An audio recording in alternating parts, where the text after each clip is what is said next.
Muito bem, muito bem, muito bem. Muito boa tarde a todo mundo, boa noite também, dependendo de onde você está nos assistindo, começando uma transmissão, um papo virtual ou uma live, né? Muito especial neste Dia da Terra, um dia para a gente refletir, um dia para a gente pensar e um dia para a gente contar boas histórias também sobre conservação. Eu sou Paulina Chamorro e a partir de agora você vai acompanhar um papo sobre o projeto Mulheres na Conservação. E para isso a gente tem uma turma muito especial, para nos inspirar e para a gente nos ajudar a refletir e se inspirar para pensar em que planeta que a gente vai viver. Essa é a proposta dessa conversa hoje, essa é a proposta desse papo virtual, dessa live hoje. Em que planeta viveremos, né? Este é o 50º aniversário do Dia da Terra e vem justamente num momento muito especial, muito preocupante para todos os habitantes do planeta Terra. Então, é uma discussão muito mais do que necessária em que rumo seguiremos a partir de agora. Bom, mas vamos apresentar todo mundo que está aqui hoje participando. Eu queria, então, começar, João, você se apresentando e a gente vai passando para as nossas convidadas. Beleza. Boa noite a todos, boa noite, meus companheiros aqui e companheiras. Eu sou João Marcos Rosa, sou fotógrafo, um dos membros aí do projeto Mulheres na Conservação, que conseguiu unir todas essas figuras tão importantes, essas pessoas que estão aqui participando hoje dessa live, para tratar da importância da conservação e do papel feminino com essa sensibilidade para tratar desse tema que é tão caro para todos nós. Acho que no Dia da Terra é um momento especial para a gente refletir sobre isso. Passo aqui para o meu lado direito ou esquerdo, para a minha querida Neiva Guedes. Pode começar a sua apresentação, acho que a maioria já te conhece, né? Então, eu sou Neiva Guedes, boa noite a todos, é um prazer estar aqui com essa turma e conversar um pouquinho com vocês nesse período de quarentena. Eu sou bióloga, presidente do Instituto Arara Azul e também professora do programa de pós-graduação em meio ambiente da Uniderp. Vamos passar, então, para baixo, Beatriz Padovani.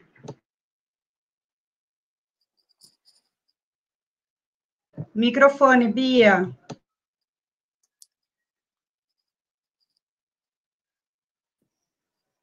Desculpa.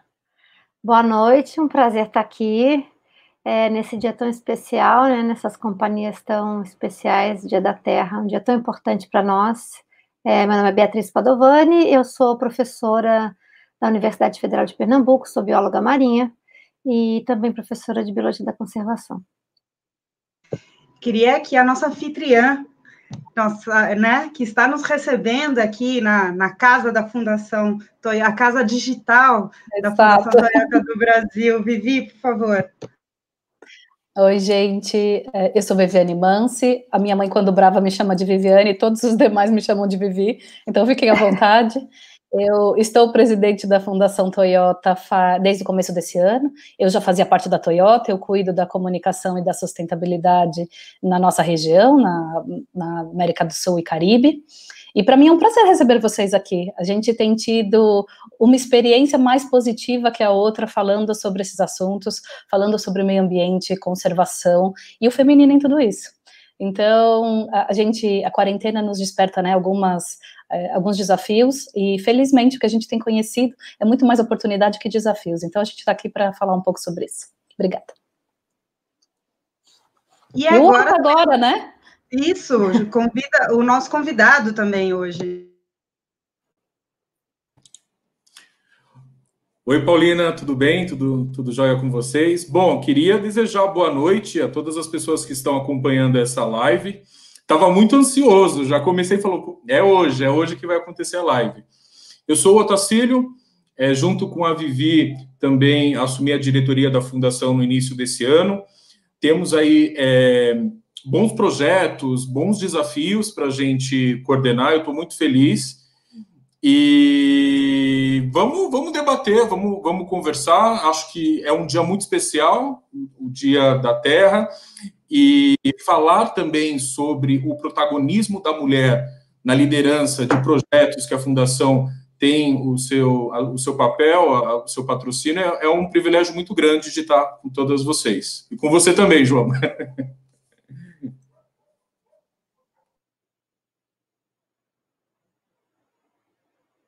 Bom, muito bem, eu sou Paulina Chamorro, sou jornalista, trabalho com temas socioambientais há 2 décadas, e junto com o João tocamos, então, esse projeto desde o início, né, desde a concepção, desenvolvendo. Eu sou a parte que faz as reportagens, que faz as entrevistas, e junto com o João nós acompanhamos essas grandes mulheres em campo, e reproduzimos em diferentes plataformas. A gente vai contar mais detalhadamente a estratégia, né, e como hoje uma comunicação engajadora pela conservação tem se tornado fundamental. E hoje, neste Dia da Terra, onde a gente está no meio de uma pandemia, onde o número de buscas, por exemplo, no Google aumentou em quase 200% sobre meio ambiente, a gente tem uma grande oportunidade da gente abordar esses temas sobre conservação com um público muito mais sensível, muito mais preocupado e muito mais atento a todas essas conexões que a gente passa dentro do projeto, né, João? Então, a gente tem a parte de imagens para mostrar a conservação, a gente mostra um lado positivo, a gente quer mostrar, através do exemplo dessas grandes mulheres, como é possível fazer um jornalismo inspirador e, através do exemplo dessas grandes mulheres, inspirar as próximas gerações e as gerações de agora de mulheres que trabalham pela conservação. A gente tem toda a questão fundamentada da igualdade de gênero, que é o objetivo do desenvolvimento sustentável número 5, e justamente aí também trazendo uma alusão a essa pandemia, a gente tem visto, por exemplo, que os governos onde que têm respondido melhor, com melhores soluções e mais eficientes, são governos liderados por mulheres. A gente tem a questão também aqui da pesquisa brasileira ter metade ser assinada por mulheres, né? Então, toda essa representatividade do conhecimento e da conservação espelhada pelo prisma feminino é um dos grandes objetivos do Mulheres na Conservação, né, João? E que tem uma parte inspiracional de imagem fundamental. Sim, acho que a questão, né, da imagem, da estética, é para aproximar, né, uma linguagem universal que a gente consiga realmente exprimir a verdade e a beleza desses ambientes, desses ecossistemas, as ameaças a que eles estão expostos, e, claro, o trabalho maravilhoso dessas pesquisadoras, dessas guerreiras aí da conservação.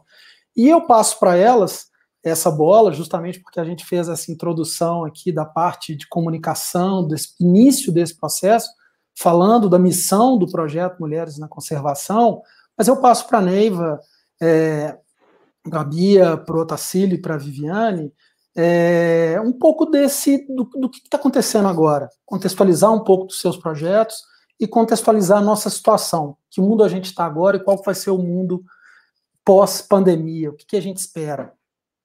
Podemos começar com a Neiva, aqui do meu lado. Bem, que mundo que a gente está agora, eu acho que ninguém é capaz de responder, né? Porque é um ineditismo para todo mundo está sendo pego de surpresa com o que está acontecendo, ninguém consegue definir a dimensão do que estamos passando. Porém, a gente que vive no Pantanal e em contato com a natureza há muitos anos, e principalmente trabalhando com animais silvestres, a gente tem uma questão otimista. Eu sou bastante otimista e as próprias araras, a natureza nos ensina a questão da resiliência.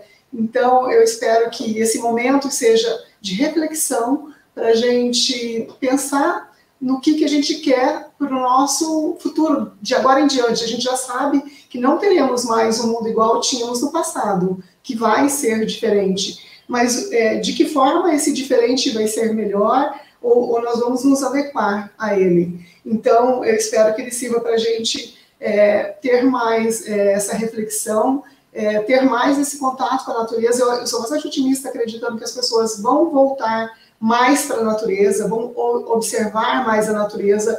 Hoje, muita gente está enxergando a natureza da sua janela, da sua porta. Na rua, as pessoas estão vendo mais a natureza, porque nosso feeling, o nosso ser é na natureza. Nós fazemos parte da natureza. Então, está faltando essa reflexão. E eu acredito que, passado esse período, eu espero que as pessoas estejam pensando mais que nós fazemos parte da natureza e que a gente enxergue ela de uma forma melhor, uma conexão muito maior, que a gente está junto e interligado. Uma coisa que acontece aqui pode se refletir do outro lado do oceano e vice-versa. Então, que isso sirva para nos unir mais e nos pensar no nosso consumo, no nosso dia a dia, no que a gente faz mesmo desde que amanhece até o anoitecer, até a gente dormir. Né, no nosso dia a dia, que de forma que a gente pode contribuir para ter um mundo melhor.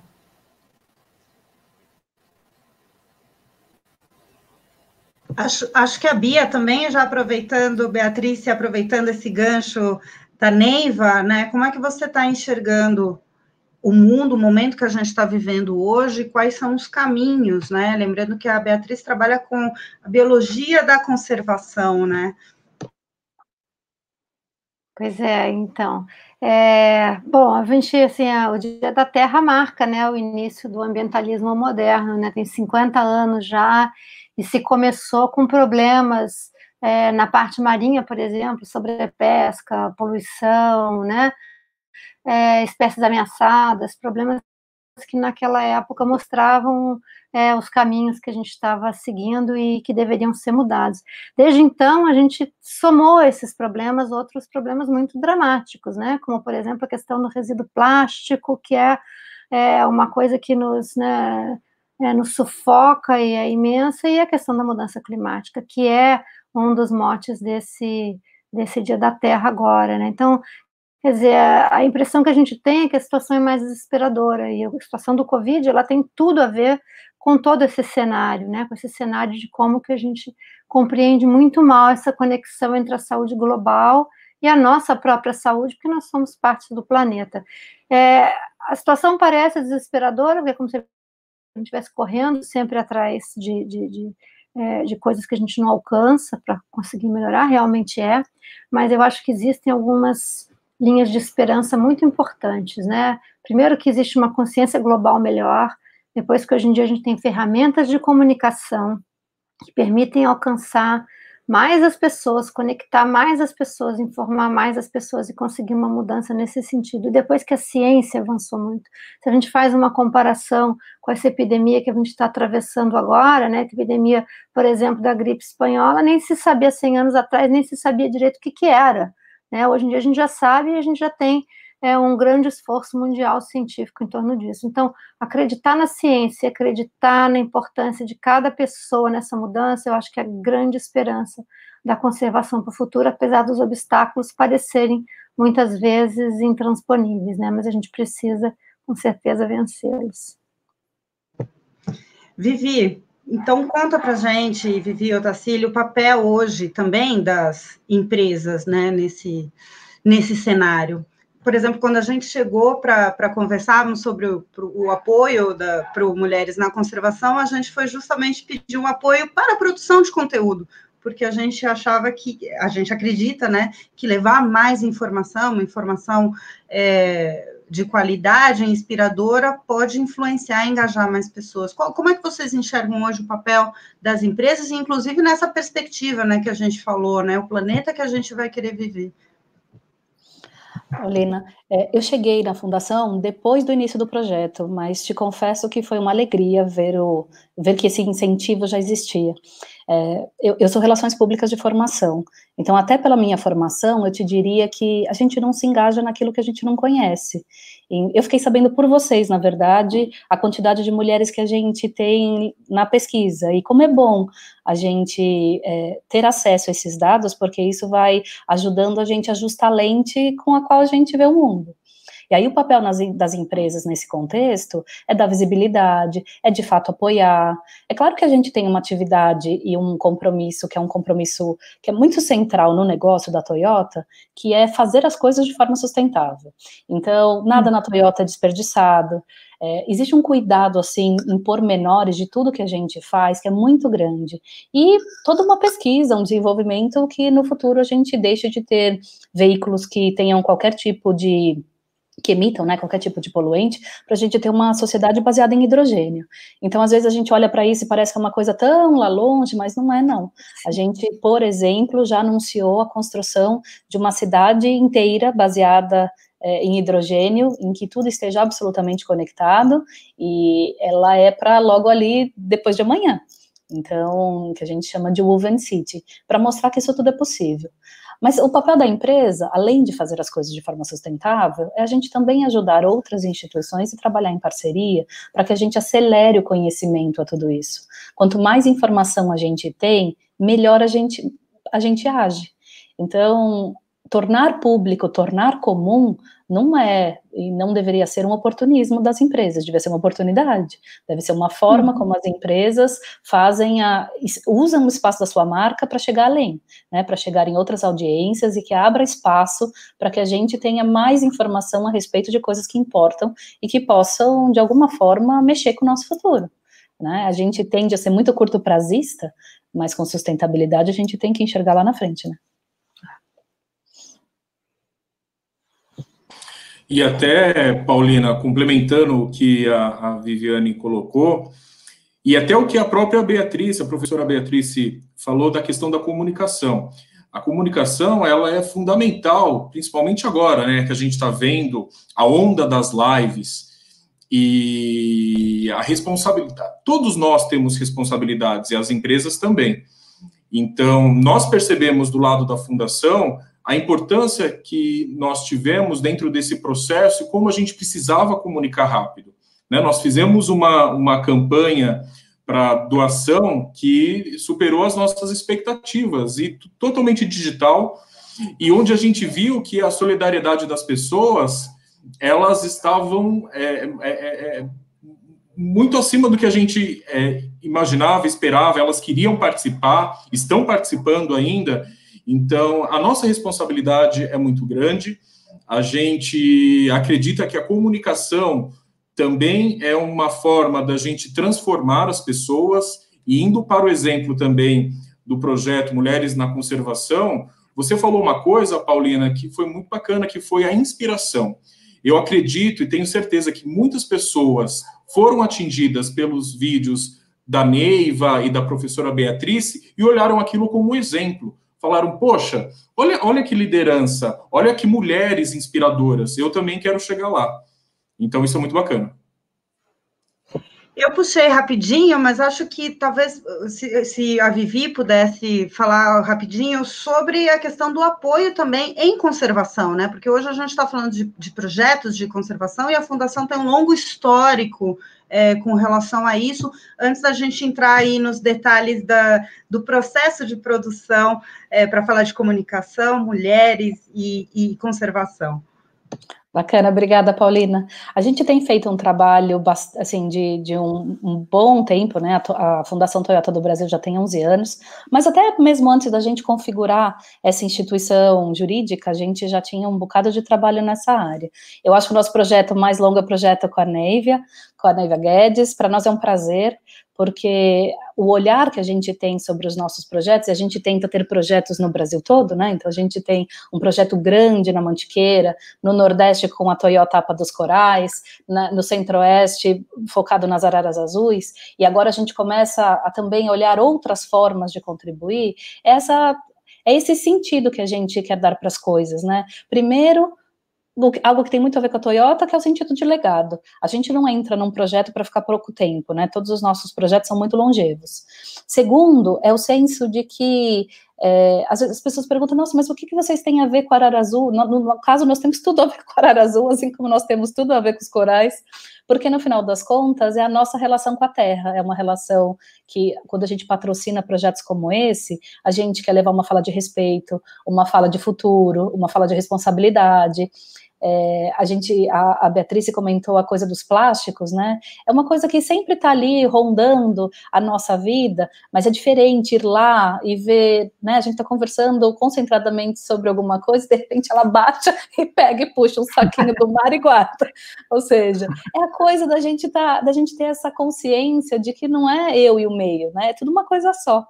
Então, os nossos projetos, eles têm esse viés forte de sustentabilidade, meio ambiente futuro, mas são projetos também que a gente não consegue olhar só a questão do meio ambiente. Ele sempre tem uma questão cultural envolvida, uma questão de educação envolvida, e agora a gente começou a olhar mais profundamente essa questão de como é que a gente envolve a todos. E aí a gente começou pelo olhar das mulheres. Primeiro porque é uma voz um pouco silenciada, né? As mulheres estão em todos os lugares, mas não são elas que contam as histórias.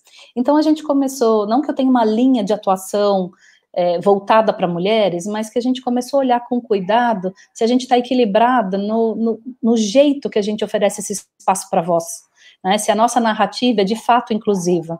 Então, a gente começou, até por conta da inspiração no projeto de vocês, né, Paulina e João, a gente começou a voltar nos nossos projetos e olhar se não tem nada mais que a gente pode fazer. A gente fez uma visita recente no Nordeste e ali a gente começou a ver projeto por projeto.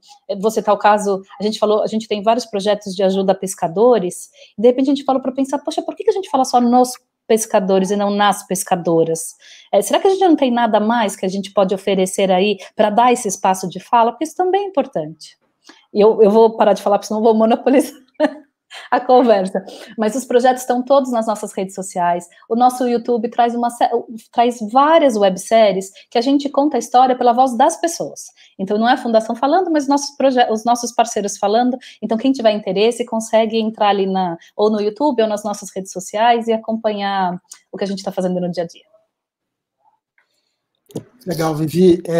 Eu acho que a gente entra agora, né, se deu essa cercada bem completa, e a gente entra agora na parte do projeto em si, né, do Mulheres na Conservação, que trouxe justamente esse espaço de fala. Acho que a ideia era essa mesmo, né, de dar luz, julgar a luz nessas histórias tão importantes de mulheres que realmente estavam mudando a história dos locais onde elas estavam atuando. E eu, falando como um dos membros aqui do projeto, né, essa ideia surgiu justamente dessa vivência em campo com essas pessoas. Eu, durante aí meus 20 anos de carreira enquanto fotógrafo ligado ao meio ambiente, um fotógrafo que fazia reportagens sobre projetos ambientais e pesquisas, eu fui tendo uma visão muito clara. Isso é uma coisa até assim, um depoimento contra, mas que os projetos liderados pelas mulheres tinham um nível de envolvimento, engajamento de quem estava no entorno. Aí eu estou falando de equipe, comunidade, academia, que era uma rede muito mais ampla.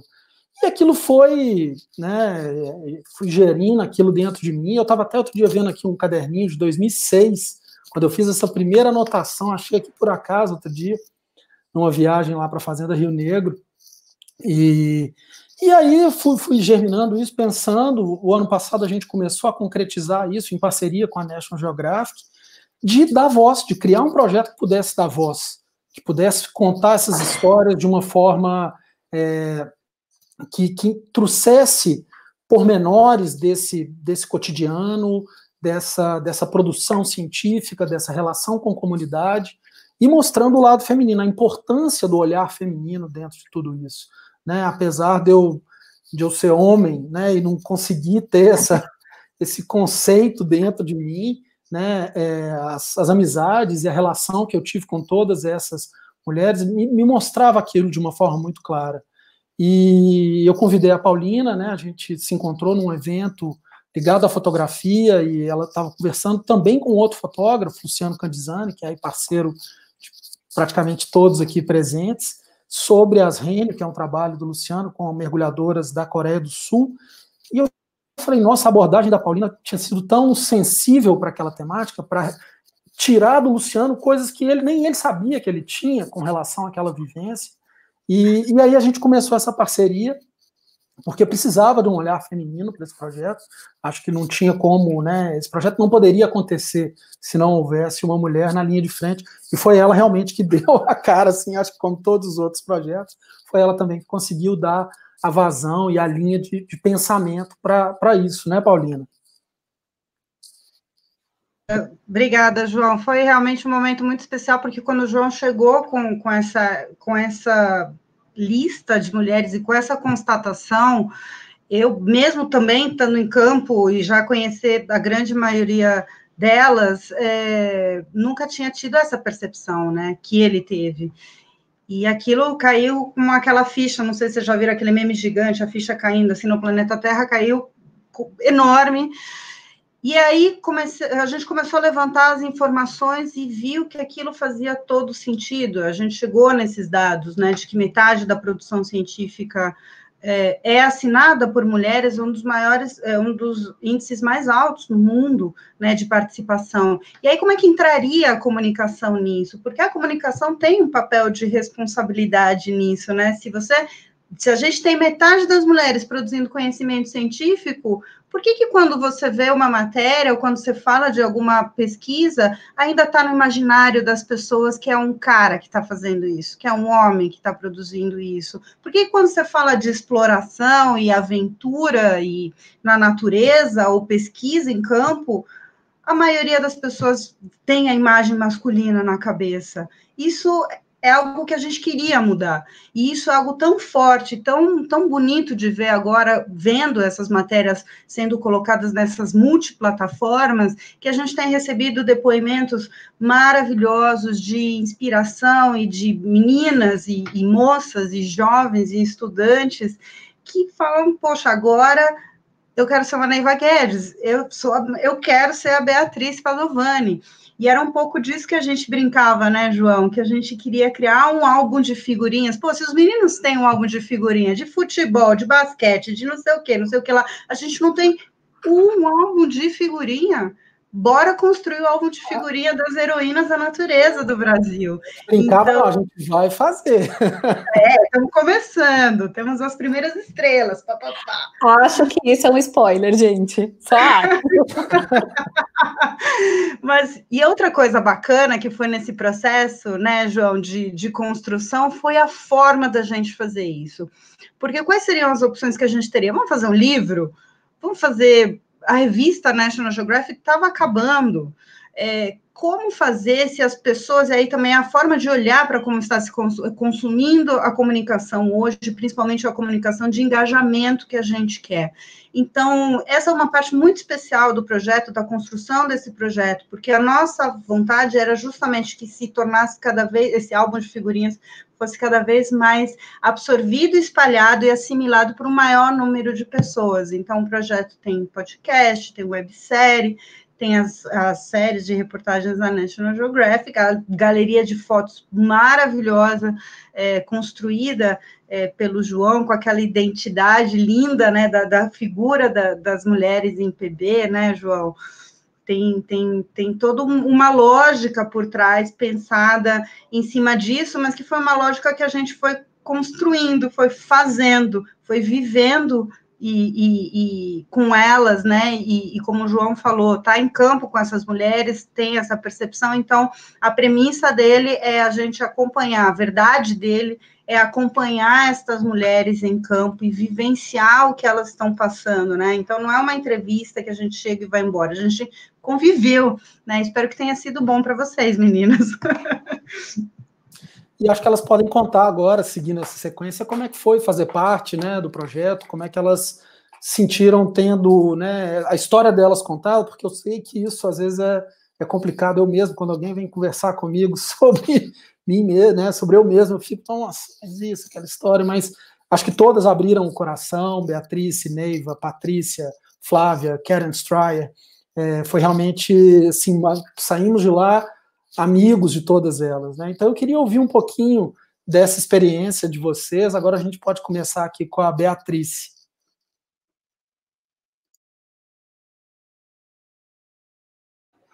Então, eu acho que vocês têm um jeito muito especial de espremer as coisas das pessoas, isso sem dúvida nenhuma, né? Vocês vão envolvendo e vocês vão levando a gente a contar uma história que você nem sabe que você tem essa história para contar, né? Eu acho que depois que vocês foram embora, eu fiquei muito tempo pensando não na questão do trabalho em si, né? Mas na questão, assim, do papel da mulher. Porque eu sou de uma geração que não pensava muito nisso, sabe? Uma geração que insistia, era teimosa, foi teimosa, né? E não estava não, e ia adiante, e acho que agia muito assim, mais na lógica de por que eu quero fazer isso, eu vou conseguir, né? E, enfim, eu quero me envolver com isso, isso é minha paixão, e vamos que vamos, e você vai indo, então você não fica parando para pensar. A convivência, né, a gente é professora, né, Neiva, a gente convive com muita gente jovem, então a convivência com as gerações mais jovens, eu acho que traz uma postura bem diferente, uma consciência muito grande, isso é muito legal, eu acho que isso é muito libertador, né, quando vocês chegaram aqui para fazer a matéria, a gente estava no meio de um drama, né, e é isso que a gente tem vivido, dramas ambientais, um atrás do outro, eu acho importante dizer isso também, parar, a gente nem tem tempo de terminar um e a gente está entrando no outro, a gente estava no meio do problema do óleo, né? Então eu fiquei achando assim que eu não ia conseguir levar vocês como eu gostaria, mas vocês é que levam a gente e vão contando a história, e montando e conseguindo aquelas imagens maravilhosas, eu fiquei super realizada, claro, quem não fica, né, todo mundo é vaidoso de ver tanta coisa bonita ali retratada, mas eu também fiquei muito contente de estar no final umas mensagens importantes, né, essas mensagens, assim, que eu acho até que são, coincidentemente, as mensagens do Dia da Terra, porque é o que tem que ser dito hoje em dia, né, e como eu falei antes, a importância da ciência, a importância de que isso permeie todo mundo, que cada um tem o seu papel, e que a gente está intrinsecamente ligado, né, as pessoas, a natureza, então tem que ser um desenvolvimento coletivo, uma solidariedade coletiva para a gente ter um progresso. Então eu fiquei duplamente feliz, né? Primeiro, assim, adorei, né, a maneira como vocês mostraram, muito delicada, muito suave, como o João falou, a gente fica um pouco constrangido de ser exposto, né, João? Eu também, assim, fiquei um pouquinho, aquela sem graça, tal, mas depois a maneira muito delicada como vocês mostraram, né, que é um protagonismo suave, achei bacana, com espaço para muitas outras pessoas também, que estavam junto ali, né, principalmente as pessoas locais aqui, que ninguém aqui trabalha sozinho, Neiva, eu trabalho com um monte de gente, né, que constrói aquilo um pouquinho de cada vez, mas também conseguir passar mensagens tão sensíveis, eu acho que o mérito é muito de vocês também, né, projeto idealizado pela Toyota, mas por vocês de terem conseguido puxar esse olhar, eu acho que isso está em vocês também. Vocês enxergaram e a gente vai se levando e vai trocando o que a coisa mais de dentro sai dita, e eu acho que as mensagens foram muito importantes. Tem uma parte muito bonitinho que a Bia, eu vou contar, de bastidores, ela falava assim, me mandava mensagem, Paulina, eu não sou nada vaidosa, mas eu já li a matéria 3 vezes. Eu estou amando, o pessoal está adorando. Verdade, né? Como bonito foi mesmo. Neiva, como é verdade, estava com medo de olhar, mas depois... Então, para mim também foi uma satisfação e uma honra muito grande quando o João veio e a Paulina vieram falar comigo. Eu achei o projeto super 10, topei de cara. Já era fã dos dois, acompanho o trabalho do João há muito tempo, com as Araras Azuis de Liar lá na Bahia, com a Arpia. Da Paulina também, sempre encontrando ela, vez ou outra em São Paulo, também já gostava muito, já tinha dado entrevista. Então, para mim foi uma honra, topei de cara. E eu sinto assim, quando tenho visitas no campo, e principalmente quando é jornalista ou fotógrafo de natureza, que estão viajando por outros projetos, para mim é como se fosse um aprendizado, é como se eu tivesse um professor do lado, porque quer queira ou quer não, ele também está transmitindo conhecimento. Ao buscar o que a gente está fazendo ali, ele também está transmitindo. E eu sempre adorei estar com o Haroldo Paulo, com o Luiz Cláudio Marigo, com o Luciano Candizano, porque... Gente, é maravilhoso estar com esse pessoal no campo. Então, eu topei de cara, foi assim, um passeio, ir no campo com vocês, não foi mostrar o trabalho, foi um passeio, né? E assim como a Beatriz, a gente não faz nada sozinha, tá com a equipe, tá todo mundo envolvido, tá mostrando o nosso dia a dia, mas assim, de uma forma muito mais prazerosa, tá com 45 graus nas costas, com o sol ardendo ao meio-dia, mas tá gostoso, tá diferente, né? Porque tem gente que sente aquela mesma energia, que sente aquele mesmo prazer. E poder compartilhar isso com outras pessoas, que eu acho que é uma coisa que a gente sempre faz, de querer cada vez mais gente envolvidas com conservação, ou contaminar outras pessoas com esse amor que você tem pela natureza.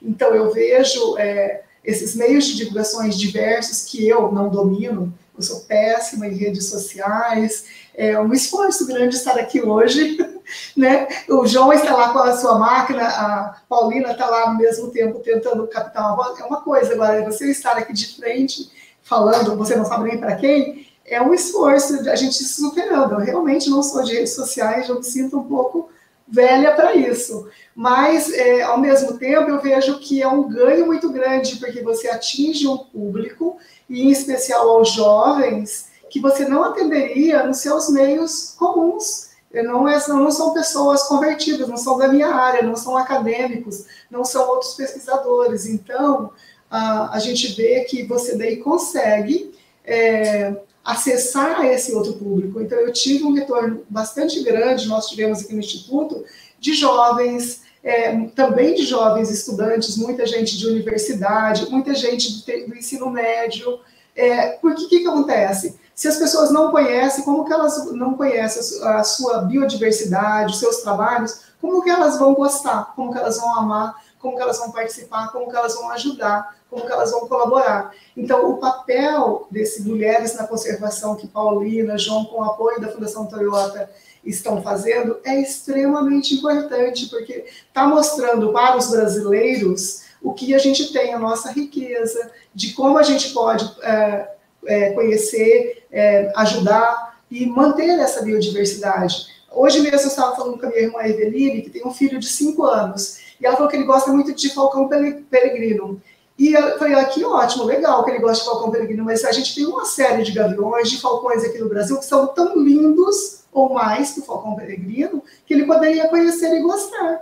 Mas não tem uma historinha, não tem um vídeo, não tem nada para a criança gostar. Então, a gente precisa de que brasileiros ou outras pessoas se envolvam para fazer mídias, para fazer desenhos, para fazer vídeos, para mostrar para essa geração que vai ser o nosso futuro, a nossa biodiversidade. Então, assim, eu acho que esse Mulheres nas Conservações, com o apoio da Fundação Toyota, é fantástico, ajuda a gente com milhares de tentáculos, vamos dizer assim, que a gente não tem, a estar levando isso para uma série de brasileiros e, quem sabe, outros países também.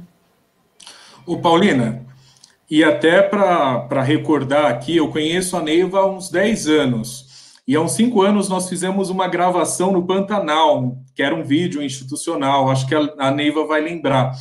E a Neiva podia trabalhar na Toyota, porque qualidade em primeiro lugar. Enquanto o resultado não ficasse bacana, e o pôr do sol, né, porque tem toda uma questão de fotografia.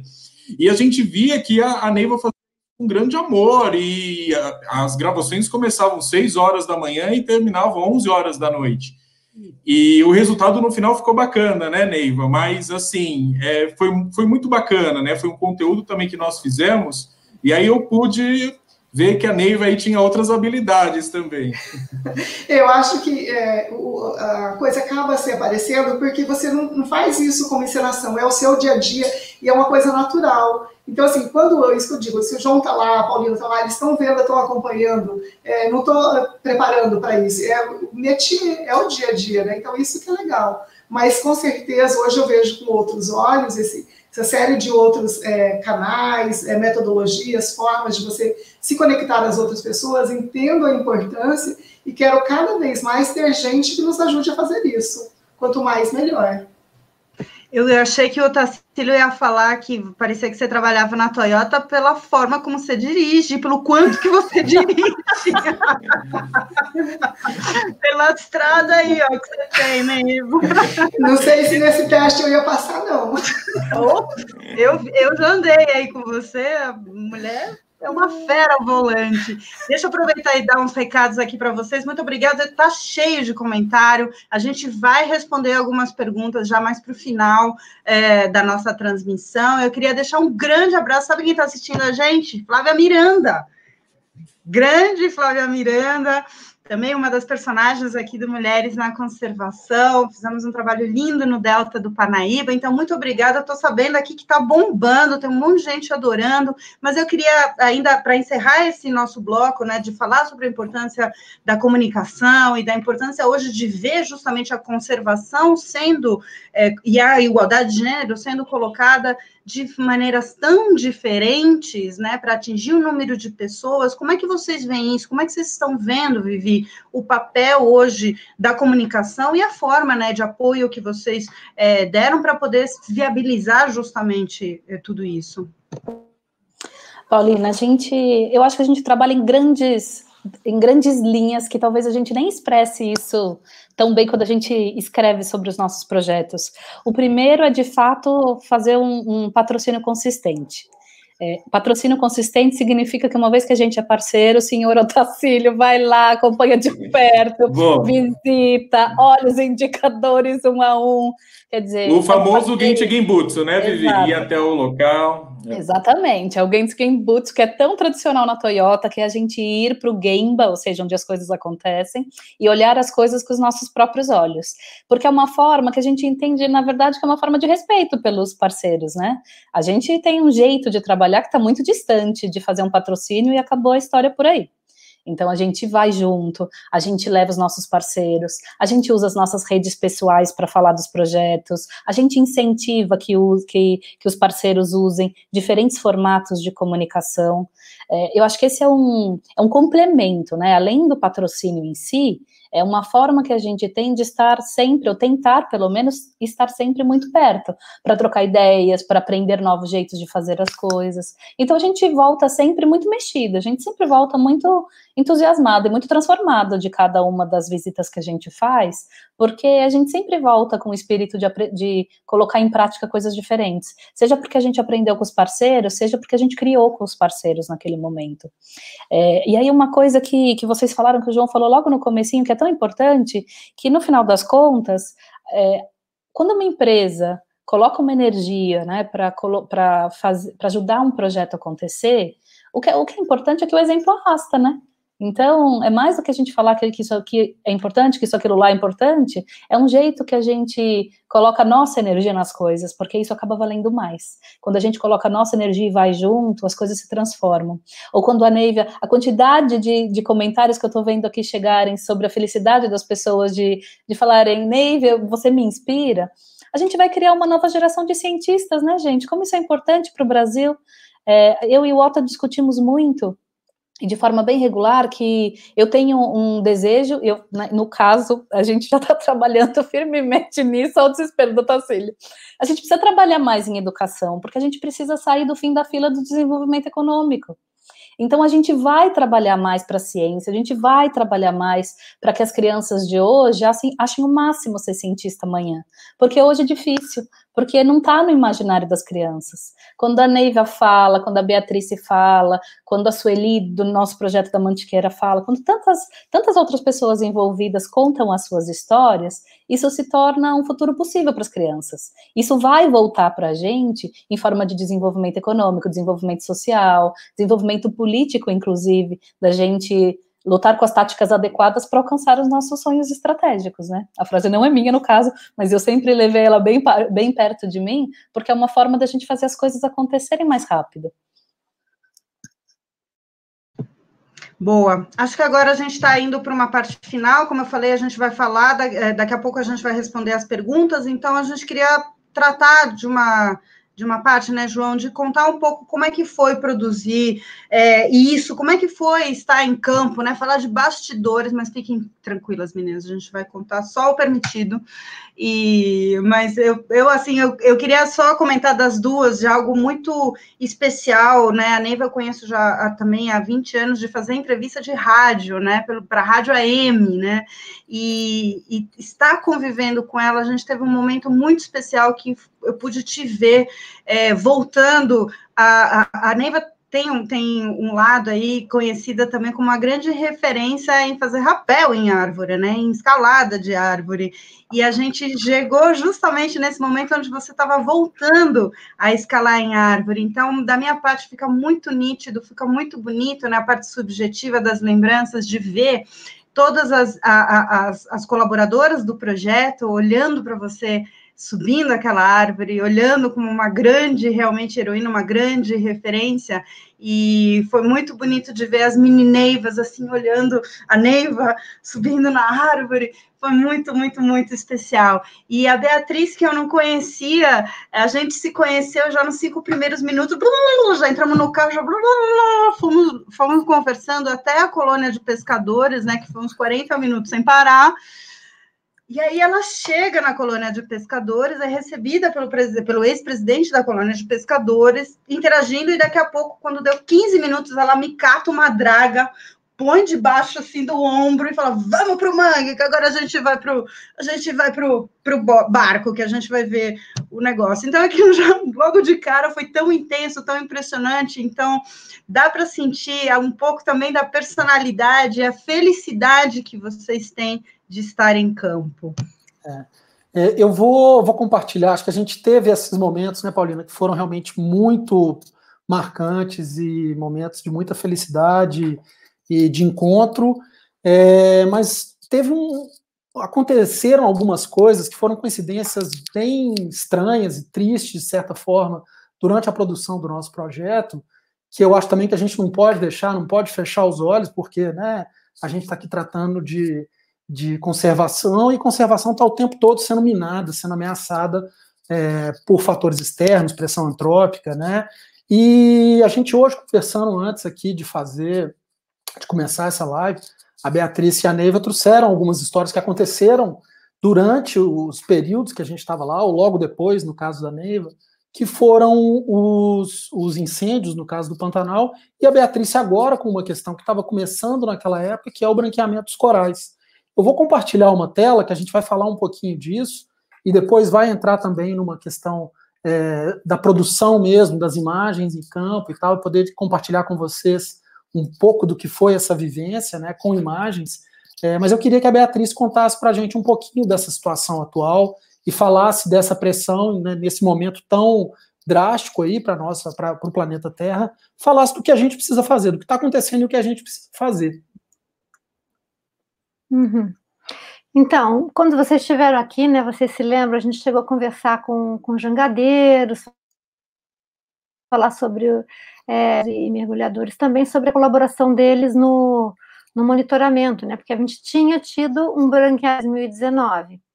Né, essa área aí, por exemplo, é uma área que a gente monitora, e a gente teve o branqueamento em 2019, os corais já tinham se recuperado. E agora, em 2020, voltamos a ter um evento, e voltamos a ter um evento muito mais forte, né? Infelizmente, esses 3 primeiros meses de 2020, né? Então, essa mesma área, aquela área que a gente acabou de ver na imagem anterior, agora, né?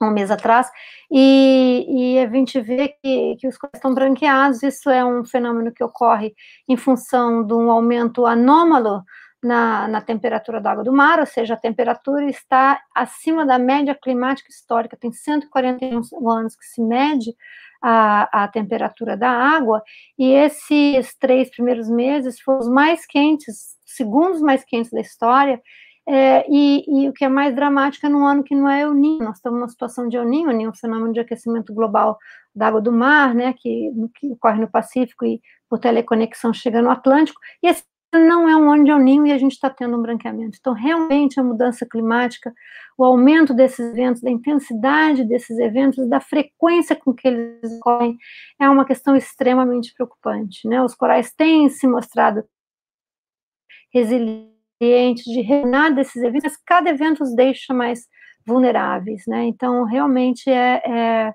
uma questão dramática no meio do Covid, né? Que a gente tem uma dificuldade maior de sair, de estar vendo isso tudo, mas na medida do possível a gente tem procurado alternativas para acompanhar isso. Então, é importante falar sobre isso. O aquecimento global não afeta das águas, né, da terra e das águas, não afeta só os corais, afeta uma série de coisas, né? Nem vai falar dos incêndios, e a gente tem também tempestades, furacões, a gente tem chuvas intensas, enchentes, então é uma série de fenômenos. Então, o futuro também é deter isso tudo, né, e também nos prepararmos para ter, desde a cidade inteligente até estarmos preparados para esses erros mesmo. Então, é toda uma transformação da sociedade.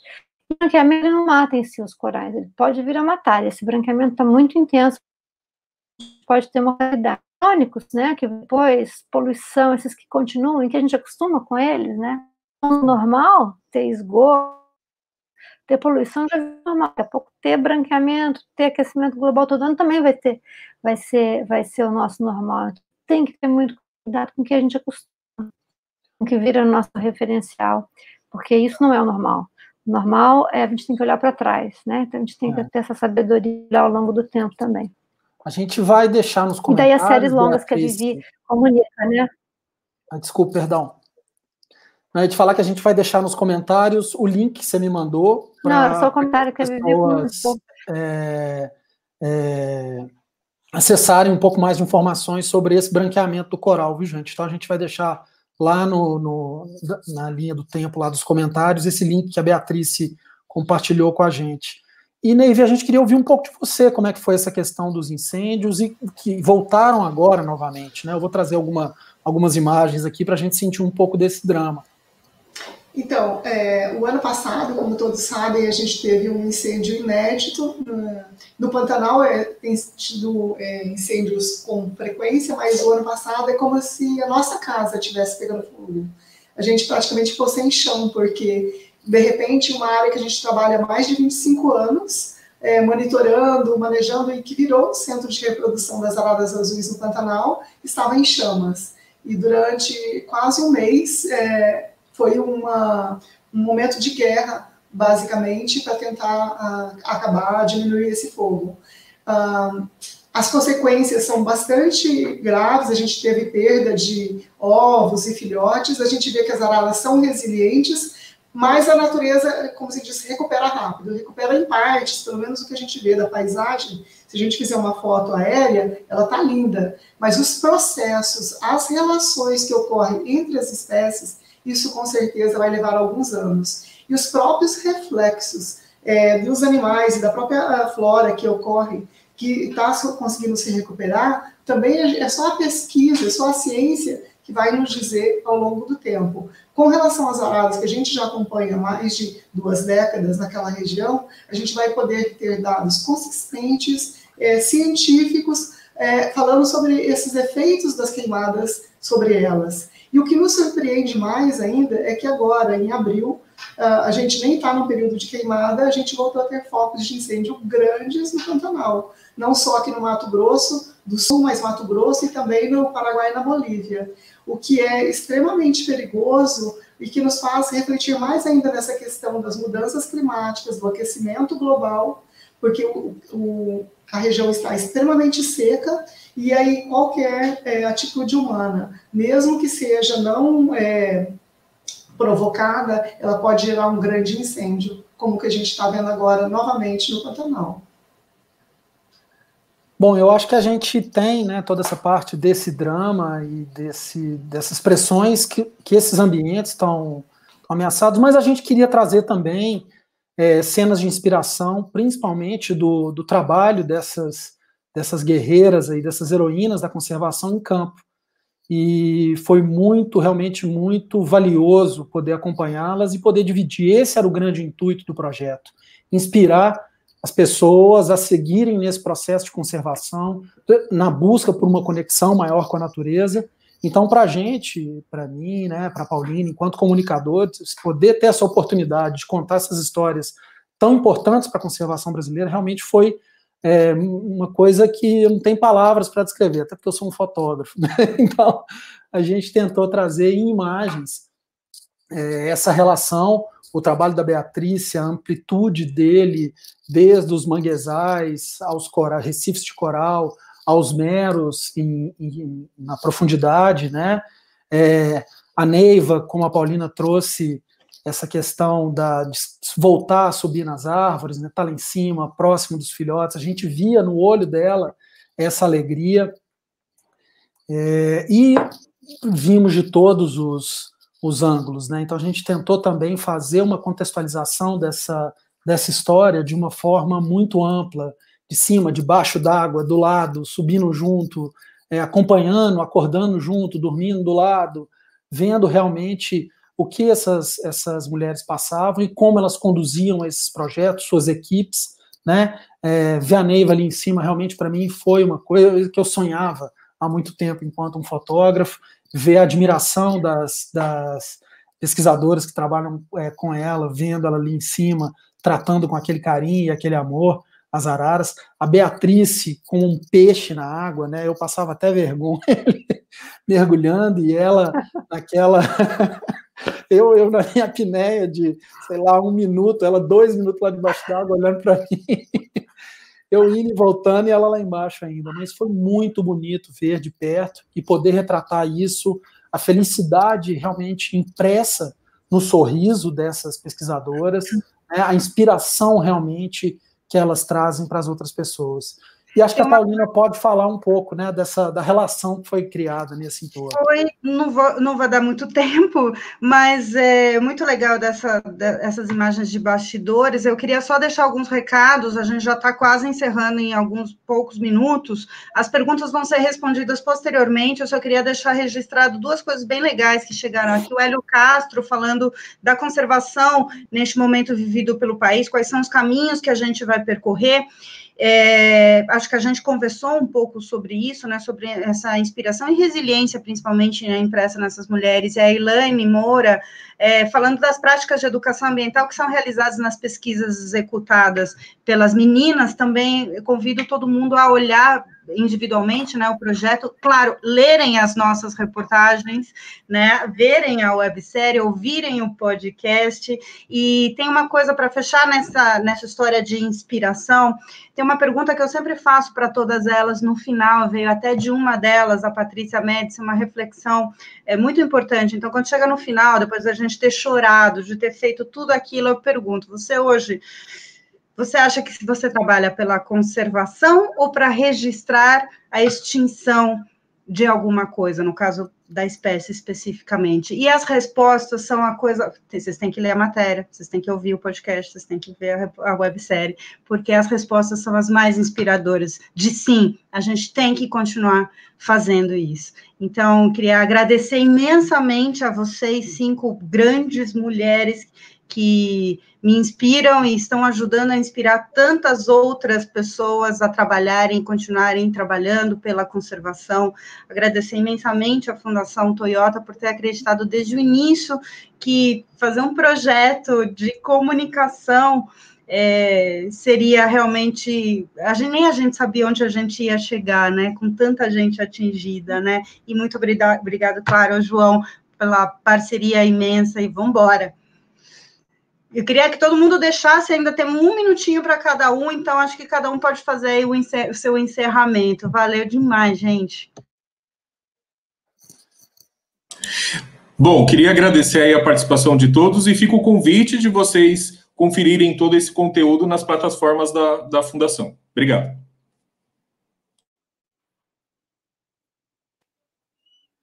Gente, conversa foi um prazer. Me dá uma alegria sem fim de ver ex-colegas de trabalho que me inspiraram tanto, tantos colegas nossos da Toyota. A Saori está vendo a gente aqui, que é a pessoa que sentou na cadeira de diretora da Fundação Toyota antes do OTA, e tantas outras pessoas bacanas, a Márcia Tibério, a Bruna Lima. Estou vendo aqui vários nomes queridos passarem.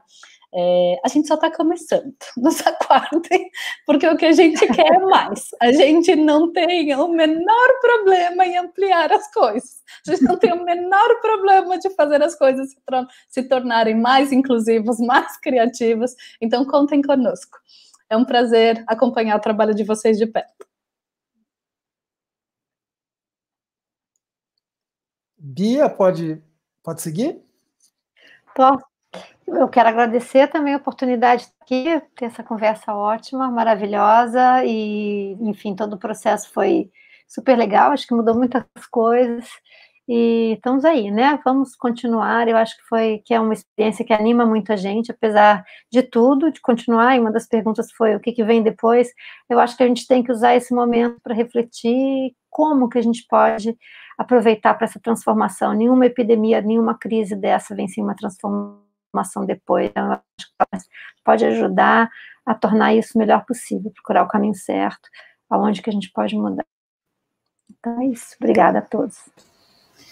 E eu quero dizer que foi um prazer também participar desse Mulheres na Conservação e que eu viajo com cada uma das mulheres que vocês apresentam, porque mesmo estando no Pantanal e conhecendo o Pantanal, eu viajei com a Patrícia, eu viajei com a Flávia Miranda, eu amei conhecer o trabalho da Karen, que eu não conhecia. Enfim, eu acho que vocês estão fazendo um grande trabalho e que a gente tem ganhado com isso. Só espero que mais pessoas vejam e mais pessoas inventem novas formas de divulgar essas informações, não só dos nossos projetos, mas de outros, porque a gente tem muitos excelentes trabalhos no Brasil. E obrigada à Fundação Toyota e a vocês por estarem nos ajudando nisso. Queria só adicionar que um objetivo agora é para conhecer cada uma de vocês, viu, Neiva? Eu acho que a gente vai ter que dar um jeito de aí se conhecer pessoalmente. É isso aí. Com certeza. Esse momento vai acontecer no lançamento do álbum de figurinhas, Beatriz. Porque, afinal, a Neiva Guedes já se transformou até numa personagem do Maurício de Souza, né? A gente está seguindo nesse caminho, acho que cada vez transformar essas histórias dessas mulheres, né? Colocá-las desde na mão das meninas até das senhoras, né? E eu fico muito feliz de poder ajudar, de certa forma, na disseminação desse conteúdo, dessas histórias que são assim, inspiradoras demais para mim.